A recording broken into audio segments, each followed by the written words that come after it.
जब भगवान कृष्ण गोकुल से मथुरा चले जाते हैं, कंस का वध कर देते हैं, कुछ दिन बीतते हैं और गोपियों को बोल के जाते हैं कि हम परसों आ जाएंगे। परसों को क्या पता, बरसों बीत रहे हैं। और इधर एक दिन की बात है, गोधूली बेला है, सायंकाल। उद्धव जी और कृष्ण जी साथ में रहते थे। उद्धव जी बगल के कमरे में लेटे हुए थे और भगवान कृष्ण बगल के कमरे में थे। आज भगवान कृष्ण को अपने ब्रज की याद आ रही है। ब्रज की याद आ रही है तो जो कमरे की खिड़कियां हैं, खिड़कियों से देख रहे हैं कि कुछ ग्वाले, गोधूली सायंकाल बेला है, कुछ ग्वाले अपने गैया को लेके चरा कर अपने अपने घर को जा रहे हैं। भगवान उस दृश्य को जब देखते हैं एकदम ध्यान मग्न हो जाते हैं।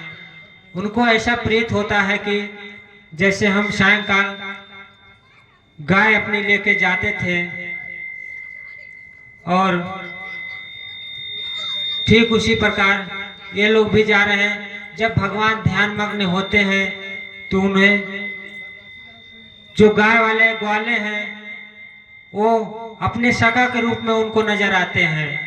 जैसे श्री दामा सुदामा मधुकंडे विशाल रसाल मकरंदे सदानंदे बुद्धि प्रकाश आदि जितने दोस्त हैं सब उन ग्वालों के रूप में नजर आते हैं। उन ग्वालों में जब इनके मित्र अपने मित्रों का याद आया तब भगवान श्री कृष्ण जोर जोर से सिसक सिसक कर कमरे में रोने लगे।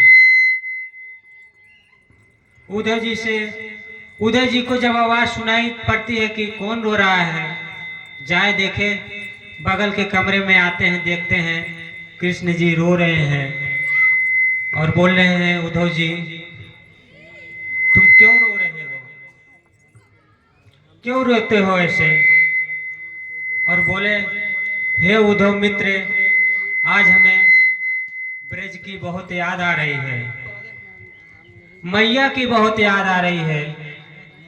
जब मैं गाय लेके जाता था चराने के लिए ने, अगर किसी दिन लेट आ जाता था, देरी से आ जाता था, मैया मुझे गले लगाकर रोने लगती थी और कहती थी, कन्हैया कन्हैया तू कल से लेट मत आया कर, तू जब लेट आता है ने तो हमारा जो कलेजा है अपना स्थान छोड़ देता है, हमको बहुत दुख होता है। तू लेट नहीं आया कर, तू समय पे आया कर। आज उस मैया की हमें बहुत याद आ रही है। भगवान कहते हैं, ऐसी मैया किसी को युगों युगों तक नहीं मिलेगी जो हमारी यशोदा मैया थी। आज हमको मैया की बहुत याद आ रही है।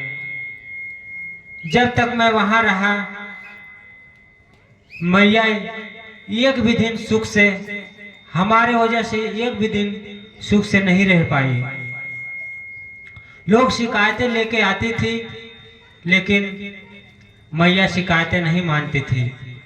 शिकायतें की जगह प्रेम कम होना चाहिए, लेकिन मैया प्रेम कम होने की जगह उसका प्रेम और बढ़ता था।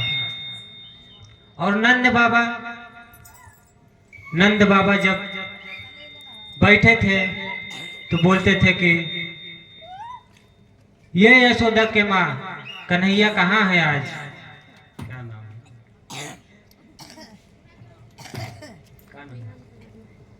इनका नाम बताओ। आयांश बालक की तरफ से भगवान के चरणों में गुप्त दान आया है। भगवान मंगल करे। और जब बोले बाबा नंद बाबा जैसे बाबा किसी को युगों युगों तक नहीं मिलेंगे।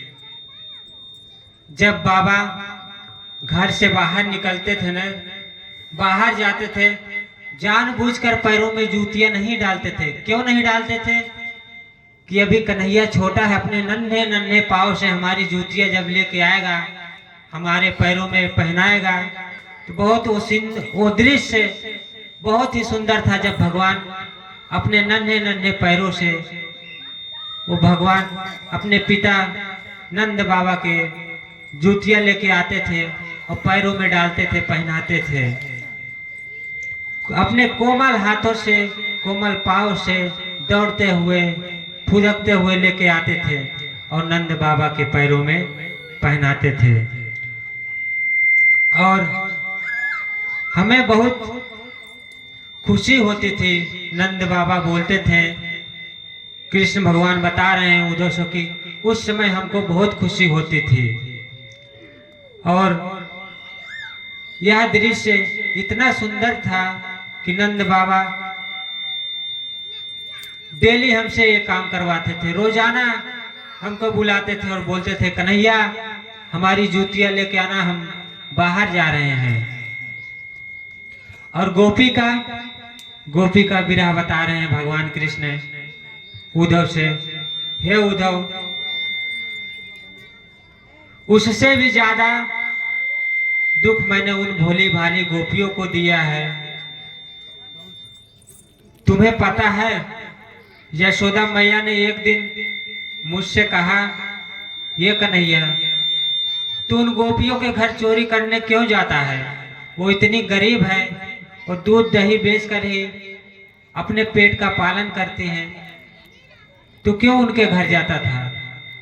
तो मालूम है, जब मैया इतनी बात बोली, हम दूसरे दिन से घर पे नहीं गए।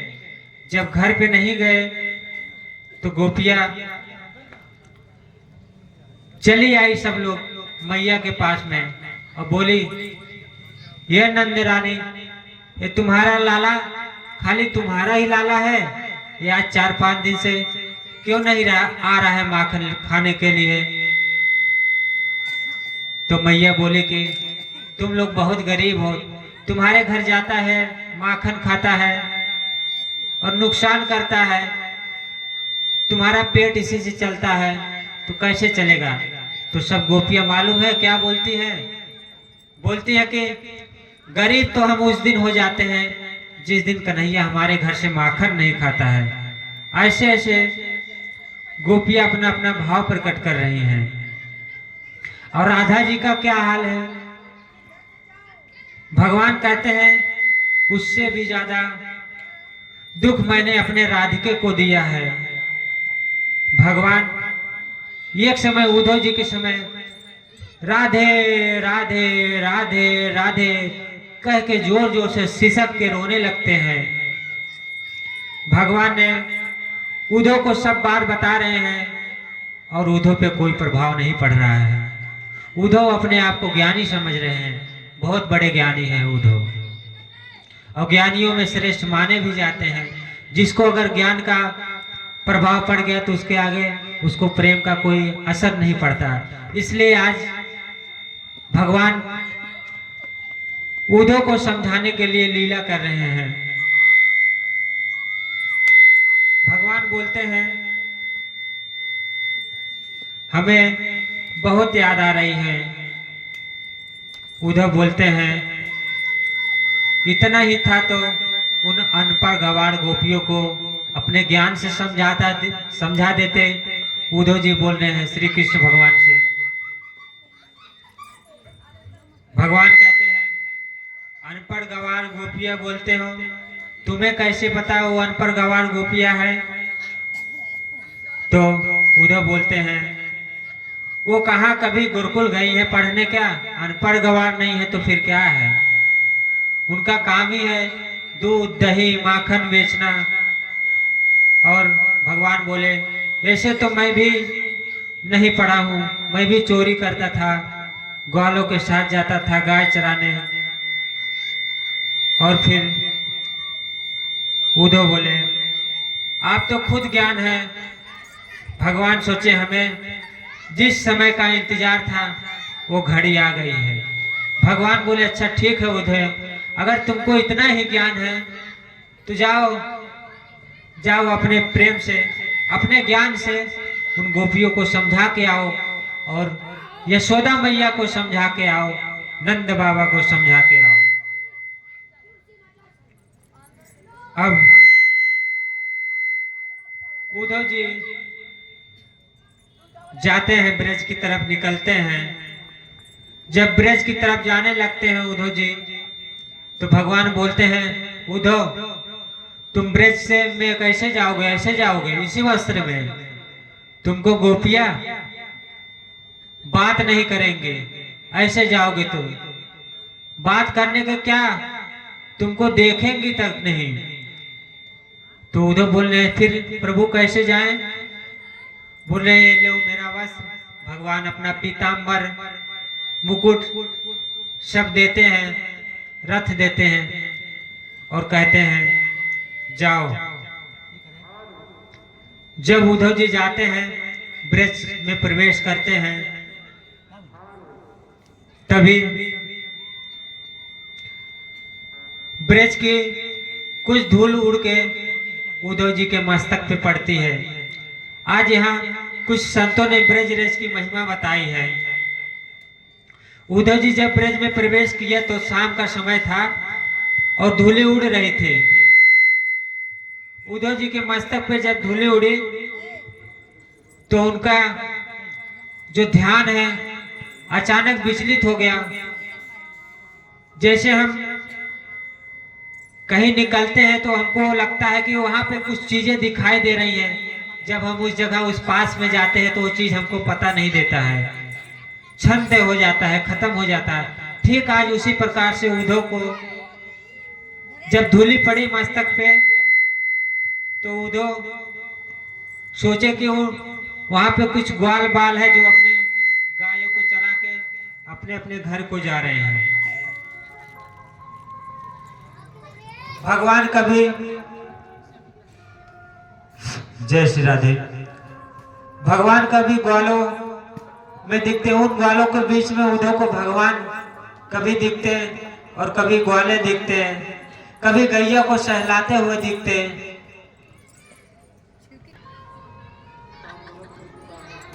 जब उद्धव जी के ऊपर ब्रज की धूली पड़ती है तो उद्धव जी को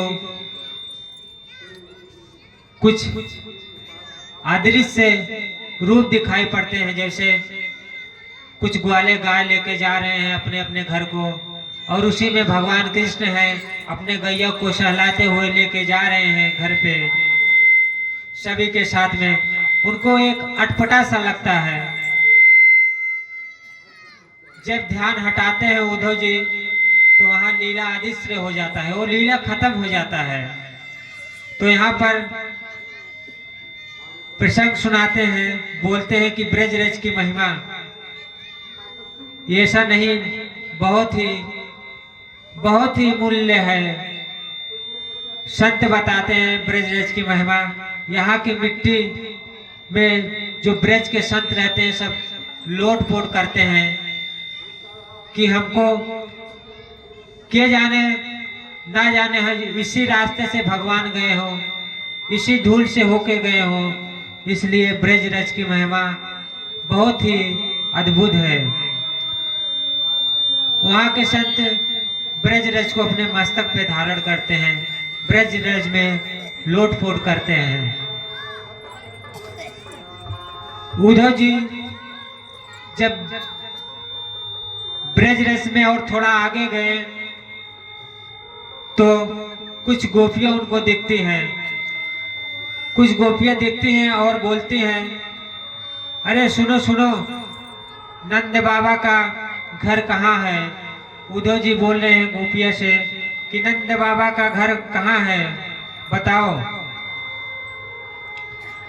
और गोपियां पूछती हैं, मथुरा से आए हो क्या? तो उद्धव जी बोलते हैं, तुम्हें पता है?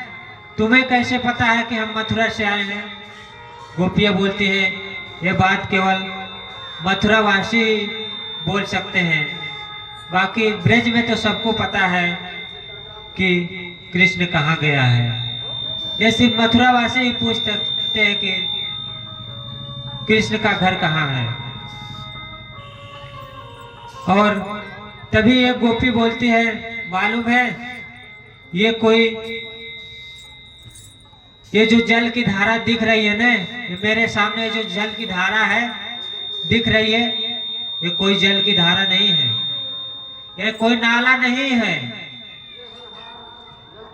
इसी को पकड़ते हुए सीधा चले जाओगे जहाँ ये जल की धारा खत्म होगी, वही नंद बाबा का घर रहेगा। और ये कोई साधारण जल की धारा नहीं है।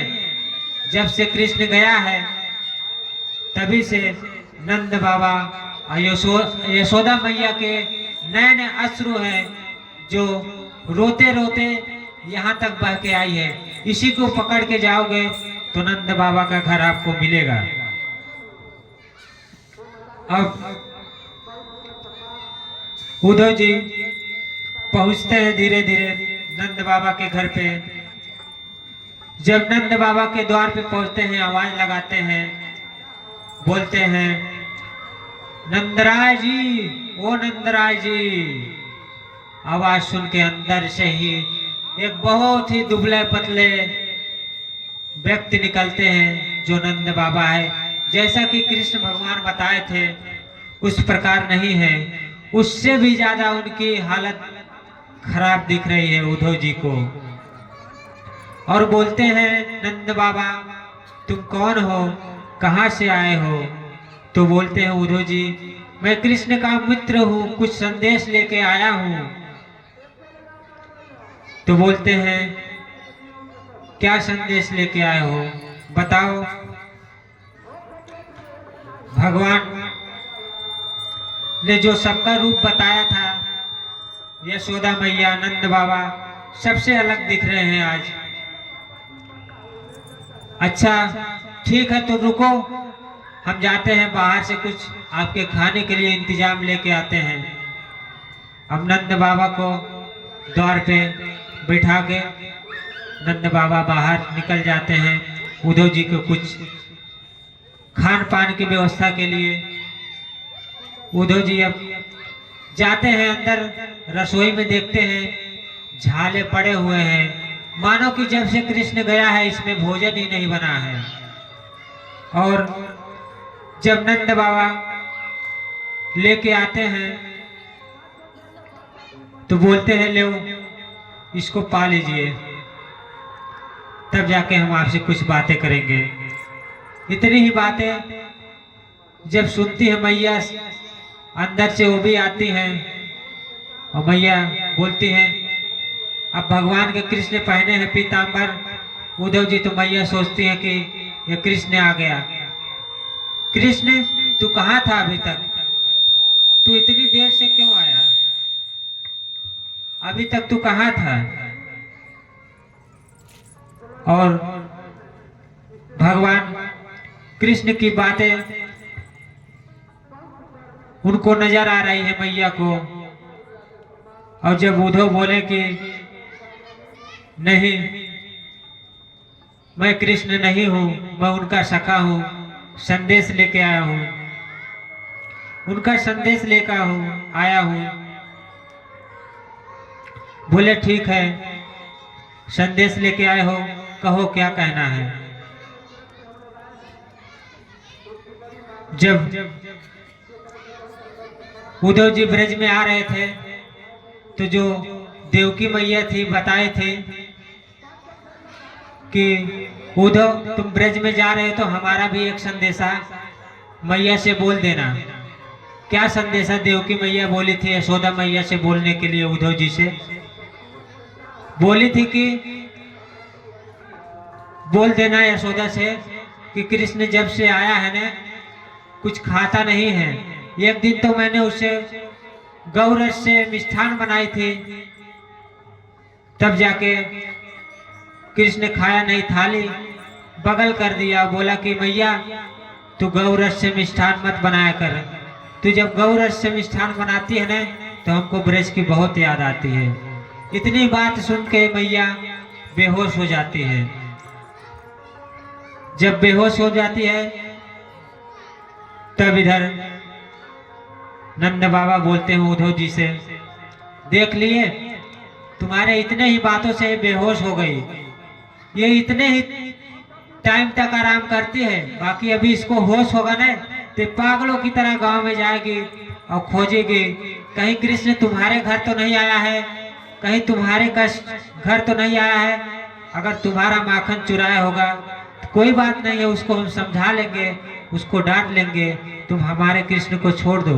ये पागलों की तरह पूरा ब्रिज में घूमती है, जब तक ये बेहोश रहेगी तभी तक ये आराम करती है। नंद बाबा उद्धव जी से बोल रहे हैं। अब उद्धव जी का वहां भी ज्ञान नहीं चल पाया, उद्धव जी का दिमाग ही नहीं काम कर रहा कि हम क्या बोले इनसे।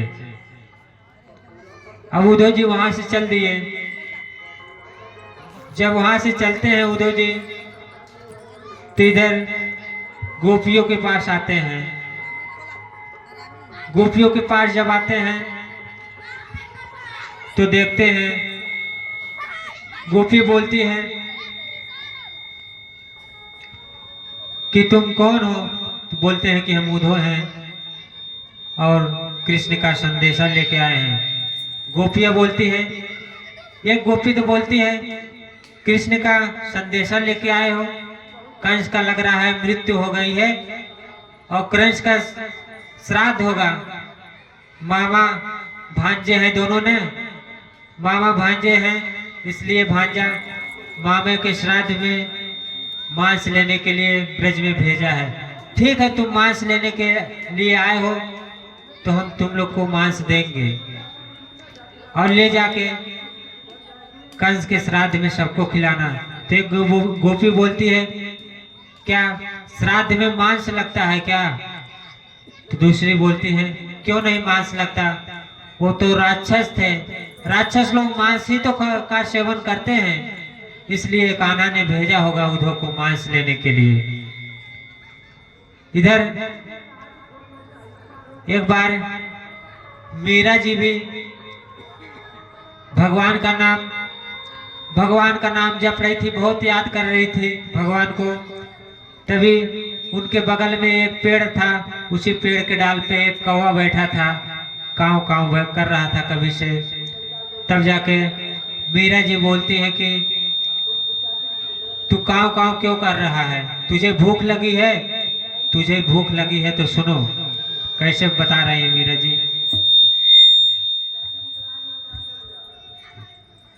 कि काढ़ी कलेजो मैं धरू रे, कागा तू ले जाए, काढ़ी कलेजो मैं धरू रे, कागा तू ले जाए, और जाद सांभरो पिया बसे, ओ देखे तो खाए हो,